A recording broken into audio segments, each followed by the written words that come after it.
What up? It's your boy T-Ben, a reaction to today's Wrestle Wednesday, and this is a Royal Rumble edition of Wrestle Wednesday. As we want to take a look at some Royal Rumble videos for Wrestle Wednesday as well too. I'm gonna try to do as much I can with the Russell with them for early. I might do another one later that goes in tomorrow, and I might do ones tomorrow as well too. I might put some during Films Friday, but either way, I want to get some of these Royal Rumble out the way. So unfortunately, I'm gonna push back videos like the Oh My God Wrestling highlights and all as well too. So first one we're gonna check out is Fall. 30 Royal Rumble facts that sound fake but are true from WrestleMania. So shout out to Critic Rawls. Like this is the last minute one based off of one of his videos. So I'm gonna check that out as well too. So I'm gonna check this out here that I'm checking out now. So without further ado, let's get it. 30 WWE Royal Rumble facts that sound fake but are actually 100% true. Be sure to subscribe and hit that notification bell for daily wrestling videos and follow us on Facebook for exclusive lists. Also check out our new videos on WrestleMania XL. I got a little on the back by the way. Number 30 almost holds this obscure record. The 2021 Royal Rumble saw almost eliminate Rey Mysterio and Big E. Sounds normal, right? Well, the issue with this is that Almost was never in the match. He was just at ringside to support AJ Styles. This means that the Nigerian giant holds the official record for the most eliminations from someone who was never booked in the 30-man matchup. Now, there was some debate at the time whether these counted as official eliminations. WWE have been flexible on the idea of a wrestler being eliminated by someone not in the match, or even someone that's already been eliminated, such as the 1996 Royal Rumble where Vader created chaos after he was eliminated. However, it appears that WWE have changed the rules based on the story that they're trying to present. Number 2. Nah, fun and there's rumors that he's been making WWE return from his job from overseas in Japan to make his return to WWE in there and looking to make him a babyface to go get some as well too. I'm not sure. I think he said he was gone, I think. Anyway, let's go. 29, I Jack think. Swagger's unfortunate record. A former Oh, world champion Jack Swagger holds an unfortunate record in the annual Royal Rumble match. Despite being in 6 Rumble matches across his WWE tenure, Swagger has never been able to eliminate a single wrestler. Now, this unfortunate record is also shared by Matt Bloom, whose various gimmicks ranging from Albert to Lord Tensai were unable to reward him with a single elimination. Now, this is a rather unique record, as it's hard for wrestlers to appear in that many Rumbles and do virtually nothing. Right. If it was going to happen, then logic would suggest it would be an outright jobber who was never able to obtain elimination. So That's it comes as a crazy. surprise that this record goes to a former That world is interesting champion right there. and a WWE veteran. Number 28, only 2 wrestlers competed in Rumbles in 4 different decades. Now, Shawn Michaels and Hacksaw one Jim is Duggan have Undertaker. 2 things in common. Both of them Who's are Duggan? former Royal Rumble winners, with HBK winning the 1995 Oh, both of them, and okay. 1996 respectively, and Duggan of course winning the inaugural Royal Rumble back in 1988. But that's not the only thing these two share, as the two legends are the only 2 wrestlers to compete in the Rumble in 4 different decades, with those decades being the 80s, 90s, 2000s, and 2010s. This record was solidified when Duggan made a surprise cameo in the 2012 Rumble, receiving one of the biggest pops of the night in the process. Number 27, WWE produced The reason why I thought Undertaker because he is a post saying that he's the only one that made appearance in every WWE in every era of wrestling, including the new Netflix era. unofficial Royal WWE. Rumble matches. Now, over the years, WWE have produced numerous Royal Rumble matches that didn't actually take place at the actual pay-per-view itself. These usually take place on television, such as Raw or SmackDown, and even sometimes at WWE live events. In the middle of January in 1994, WWE decided to give fans a huge treat by giving them a 30-man Rumble match. The match would actually be won by the late great Owen Hart. Now, additionally, there was a tag team Rumble on the 15th June 1998 episode of Raw. The match would end up being won by the oddball tag team of Kane and Mankind. On the January 11th, 1999, a corporate rumble involving the members of the corporation and DX held to determine the 30th entrant in the annual Royal Rumble. The match was won by Chyna, who last eliminated Vince McMahon. 2 Royal Rumbles occurred on SmackDown in the year of 2004. The first was a 4-man Rumble, which saw Chris Benoit take on the FBI, and the second was a 15-man Rumble, which was won by Eddie Guerrero, who would go on to wrestle and defeat Brock Lesnar at the 2004 No Way Out pay-per-view. In early 2008, WWE had one of the most unusual Rumble Oh matches to yeah. date, as Vince Oh McMahon yeah. organized a mini Rumble involving midget Wow, wrestlers. Lord. Hornswoggle would go on to win the match in a style of Rumble that is unlikely to ever be replicated. Wow. But perhaps one of the most famous Rumble matches, due to it being in the PG era, took place First in ever 2011. Royal A Royal Rumble. Rumble aired to crown a new #1 contender for the Miz's WWE title, and the match would end up being won by Jerry the King Lawler, and Lawler would end up facing the Miz for the title at Elimination Chamber.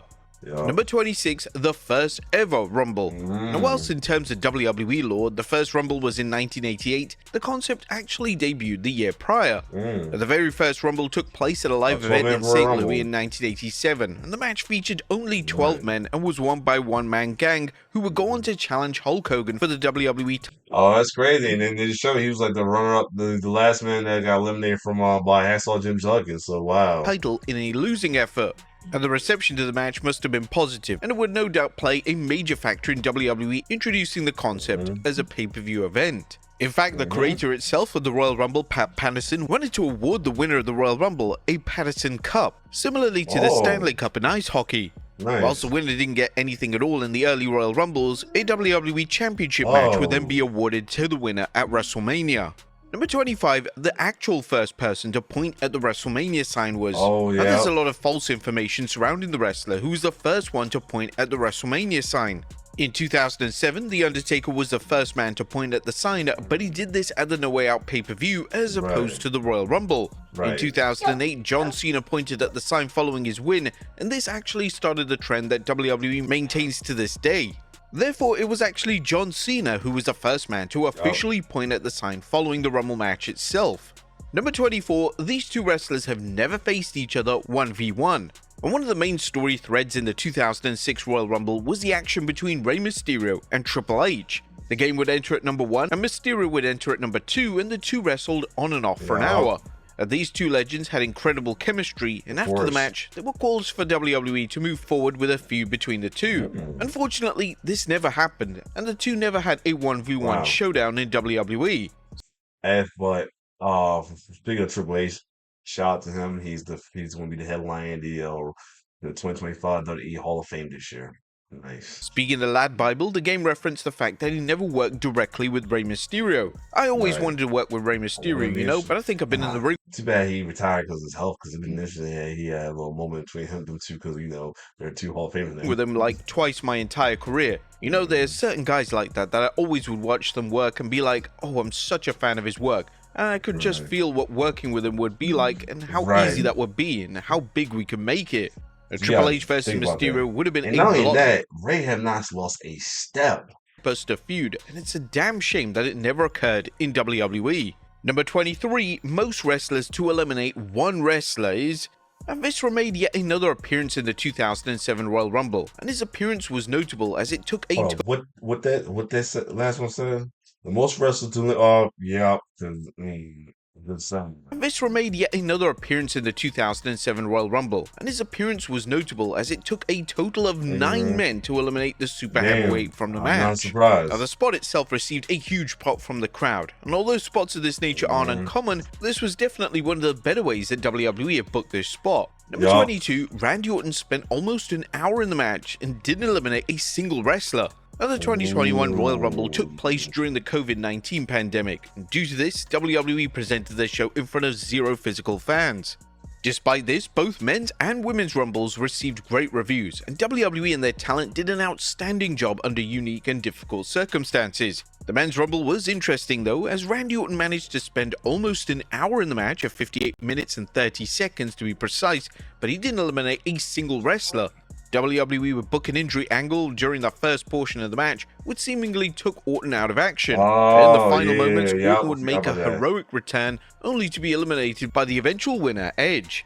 After this occurred in front of a live crowd... Not necessarily heroic, because, you know, him and Ed was feud at the time, so, and Orton was a heel at the time, so I wouldn't say heroic, but I get it. Then the fans would have eaten this up, as it was a fantastic idea for a Rumble spot. Number 21, the Great Khali has the worst Rumble record. A logic would suggest that the Not Great Khali would have a surprised. stellar Royal Rumble track record. No, However, that simply isn't the case. The no. former world champion has appeared in 9 Royal Rumbles in total, and shockingly, Khali has been in the match for 20 minutes and 47 seconds.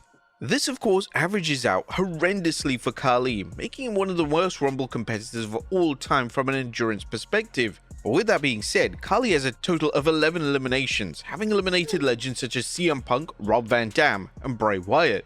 Number 20, the true gold standard. Now, Shelton Benjamin was always a great pick for a Royal Rumble, as Benjamin could be incorporated into exciting spots throughout the duration of the match. Now, an interesting fact about Benjamin is that he became the first man to compete at 3 different Rumbles for 3 different brands, those brands being Raw, SmackDown, and ECW. The former Nice. Intercontinental Champion also became the first man to be eliminated by the same individual in 3 consecutive Rumble matches. In Wow. 2006, 2007, and 2008, Benjamin was Wow. eliminated by Mr. WrestleMania himself, Damn. Shawn Michaels. Ooh. Number 19, the Crazy. 2020 Royal Rumble had the highest percentage of winners. And the 2020 Men's Royal Rumble received widespread acclaim. The match was seen as one of the greatest Rumble matches in WWE history, and there's an interesting fact about the names involved in the match itself. This Rumble had the highest percentage of future or former winners in the match. These names were Braun Strowman, if counting the greatest Royal Rumble, Brock Lesnar, Drew McIntyre, Nice. Edge, Randy Orton, Rey Mysterio, Roman Reigns, Seth Rollins, and Shinsuke Nakamura. We might be just it might this upcoming might beat it though because it won't be one of the most star-studded one. And because as well too. Hope they do their thing for sure, man. Hopefully it becomes that as well too. Put the naysayers down, man, for sure. That would be awesome. These names made up for a staggering total of 30% of the field. Mm. Number 18, the 2015 Royal Rumble only had one future former winner. Now, unlike the 2020 Royal Rumble, the 2015 Rumble was hated by fans. WWE placed a spotlight on Roman Reigns only for the fans to outright reject WWE's back. I was actually at that Rumble. Yeah, they did. The fans did him dirty, right, Tom, man. Just couldn't understand it though. I think that's also the first time I knew they was really booing the New Day, and I think that's before they made them officially heels. Booking. Now, an unknown fact about the 2015 field is that it only had one future or former winner, and that was the eventual winner, Roman Reigns. The match featured elite names such as Bray Wyatt and Daniel Bryan, but neither of these names have ever been victorious in the Rumble itself. Number 17, The Big Show has never been eliminated by a group. Now, even though That's a wrestlers in the fact. Royal Rumble teaming up to eliminate larger wrestlers is a common spot, one wrestler who's always avoided this is wrestling legend The Big Show. Whenever Big Show was eliminated from the annual matchup, it would only be by one individual. Interestingly, this means that the former WWE champion is the only 7-foot-tall wrestler to compete in several Rumble matches and never be eliminated by a group of wrestlers. It's unclear why WWE booked Show in this manner, but it was likely that they believed that having one wrestler eliminate him would put the spotlight on them directly, whereas it's hard to make anyone shine when it comes to a group elimination. That's what I feel about what they're doing with Braun and Jacob, because Jacob's a heel, I'm not rooting for him. I mean, I respect the hell out of him because I was a fan of him during MLW, especially when he was a babyface as well.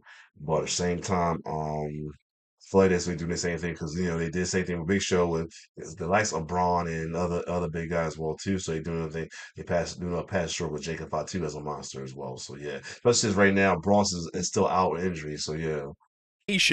Number 16, Triple H, and the number 8. Uh-oh. At the 2010 Royal Rumble saw Triple H enter his 8th Royal Rumble, and to mark the occasion, the game would enter the match at number 8. Another crazy fact is that the March marked 8 years since Triple H had last won the Rumble, that being the 2002 Rumble. The number 8 is synonymous with Triple H, as H is the 8th letter of the alphabet. Nice. The 2010 Rumble appearance of the game wasn't one he'll fondly remember, as he lasted 18 minutes before he was shockingly eliminated by his DX teammate, Shawn Michaels. If only he had just lasted 8 minutes, this would have made it more of a match with coincidence. Undertaker so Number bad. 15, the OVW Big Four. The OVW here we Big Four consisted go. of John Cena, Randy Orton, Batista, and Brock Lesnar. These names were brought into the WWE's developmental territory at around the same time, and the 4 names would go on to become some of the most popular and successful names to ever lace up a pair of boots in the WWE ring. But in relation to the Royal Rumble, these names stand out, as all of the original OVW Big Four have each won not one, but 2 Royal Rumble matches. To break it down into specific Rumbles, Yup. Cena won the 2008 and 2013 Rumble, Orton won the 2009 and 2017 Rumble, Batista won the 2005 and 2014 Rumble, and finally, Lesnar won the 2003 and 2022 Rumble. Number 14, the Wow. 2016 Royal Rumble has an AEW connection. Uh-oh. But Here we WWE go. decided to deliver something completely different for the Oh, y'all. 2016 Rumble. They would decide to have the match for Roman Reigns' WWE title, and this gave the match a fresh lease of life, especially after several years of total duds. But the match has a key AEW connection, as a whopping one-third of the wrestlers in the matchup will go on to sign with AEW over the next few years. These names include Rusev, Chris Jericho, Goldust, Luke Harper, Cody Rhodes, Big Show, Neville, Dean Ambrose, Mark Henry, and Jack Swagger. Number 13, 2024, and the Aussie Curse. That wasn't a good day to be an Australian pro wrestler in the 2024 Royal Rumble. In both men's and women's matches, both of the first names eliminated were Australian-born wrestlers. Oh, shit. In the men's, the first name think about eliminated it. was Grayson Waller, who was eliminated by Carmelo Hayes. In relation to the women's Rumble, the first name eliminated was Indy Hartwell, who would be eliminated by Bayley. Oh, Number wow. 12, you can get disqualified in the Rumble itself. But one of the Royal Rumble stipulations that WWE have never truly explained is whether a wrestler can be disqualified. The match has seen numerous weapons being used, including in 2001, where an entire section of the match was dedicated to hardcore antics. Whenever weapons were used in the match over the years, it was just assumed that the match was a no DQ encounter. However, in 2008, WWE seemingly changed this rule as Finlay was disqualified from the Rumble matchup. Finlay would enter the match before his allocated slot to attack Mark Henry and Big Daddy V, and because Finlay did this and used a weapon, he was disqualified from the match. It appears that wrestlers are allowed to use weapons if they enter at their allocated number. However, any early involvement in the in-ring action could potentially result in disqualification. Now, this rule must have been established in 2008, as a few years prior in 2003, Christian was involved in Chris Jericho's scheme to distract Shawn Michaels earlier on in the match, and Christian was still allowed to re-enter the match when his time came. Although Christian didn't physically enter the ring, he was still involved in the match in some capacity, so the rules remain complex and unclear. Number 11, Roman Reigns holds this Rumble record. Roman Reigns is a notable Royal Rumble match performer, and the record that Reigns currently holds is that he has the record for being the last man eliminated the most times with 4. The years that Reigns was the second to last man standing were 2014, 2017, 2018, and finally in 2020. It's likely that these numbers would be even higher if it wasn't the case that in subsequent... He might fuck around big again though, because he's definitely looking to be one of the final four of this Royal Rumble coming up. This is his first Royal Rumble back, and I feel like he's going to get eliminated. It might be the same way again. That's going to be crazy. Years following 2020, Reigns was usually defending his world title, so his services weren't required for the Rumble itself. Number 10, the match can be restarted.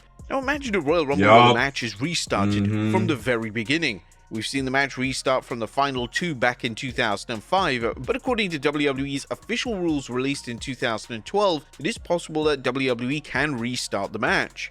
While it's proven to be a rare occurrence, being an unclear winner at the end, there's no doubt that this kind of scenario creates a lot of confusion and leaves one superstar thinking he may have been robbed of a victory. What better way to assure even odds and keep the WWE universe on its toes than make the final 2 participants fight 28 other superstars over again? After all, who wouldn't want to witness double the Royal Rumble match madness in one night? Now that's people power.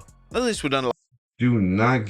It must, as crazy and interesting idea that is, do not get them any ideas at all, because they might fuck around and do it, and it's going to it's going to piss fans off. Happened in WWE due to it being a logistical nightmare. Yet it's an interesting established rule that not a lot of fans know about. Number 9, the 2023 Men's Rumble holds this distinction. The 2023 Men's Royal Rumble was the first time in WWE history that the match had ended with number 1 and 30 battling it out. Gunther would enter the match at number 1, whilst eventual winner Cody Rhodes would enter the match at number 30. The two would have a mini match of sorts at the end of the match, and following Rhodes' win, there were calls from fans to see the two have a featured feud down the line, which they did in 2024. Another fact about the 2023 Men's Rumble is that it's the longest 30-man Rumble in company history. The match came in with a runtime of 1 hour and 11 minutes, and the 2 Rumbles that had the 40 and 50 men also had extended runtimes due to the extra bodies, with the 40-man Rumble in 2011 lasting 1 hour and 10 minutes, and the 50-man Rumble that took place in 2018 at the Greatest Royal Rumble, managing to last a staggering 1 hour and 17 minutes. Number 8, 2023 and 2024 and married couples. Now, there's a unique and no doubt deliberate statistic when it comes to the 2023 and 2024 Rumble. 2023 marked the first time in which Seth Rollins and Becky Lynch, who are a happily married couple, entered their respective Rumble at the same number, that being number 15. The following year, WWE would repeat this time with both Jimmy Uso and Naomi drawing number 2. WWE traditionally put a ton of effort into mapping out the entrance order. This is definitely an Easter egg for fans of Rumble statistics and records. Number 7, Rhea Ripley and Hulk Hogan have this in common. Hulk Hogan and Rhea Ripley are the most threatening Royal Rumble entrants in history. Hogan has an elimination record of almost 7 per Rumble appearance, whereas Ripley has a total of 5 eliminations on average. Due to Hogan's star power and prior status as the face of the company, it was an expectation that he would be given the spotlight whenever he made a Rumble appearance. As for Ripley, she's a name that's always been able to shine inside the Rumble match, and this track record is only likely to improve as the years go on. Number 6, the wrestler with the longest time between the Rumble is... At the 2009 Royal Rumble, Hacksaw Jim Duggan set the record for the longest time between Rumbles with 17 years between Rumble appearances. Prior to 2009, Duggan's last appearance came in 1992, and Duggan's appearance was a welcome addition to the 2009 Rumble as it received a huge pop. It's highly unlikely that this record is ever beaten, yet stranger things have happened in WWE.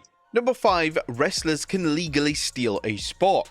One of the rules that has confused fans since the inception of the Royal So that can happen. So it's legal then. Rumble concept is the idea that wrestlers can basically steal a fellow wrestler's place in the match, and respective general managers and authority figures won't have an issue with it. Numerous instances of this have occurred over the years, notably in 1999 when Headbanger Marsh was about to make his entrance. He was attacked backstage by a returning Mabel.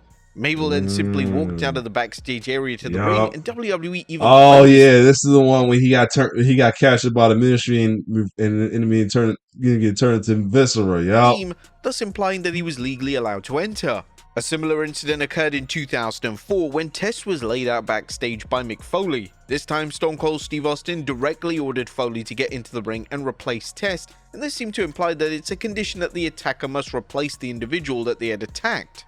Almost identical rules apply when it comes to stolen numbers, as in 2005, Kurt Angle simply stole Nuncio's number backstage. From a kayfabe perspective, it's a surprise that this doesn't happen more. With that being said, it's a storyline element that could get stale extremely quickly if it occurred every year. Number 4, the 2019 Royal Rumble is the last Rumble where... Well, the 2019 Men's Royal Rumble was won by Seth Rollins, and the match is now known for being the final Rumble where everyone in the match is actually still alive. The 2018 Rumble was previously known for this, but that was until the tragic passing of the legendary Bray Wyatt.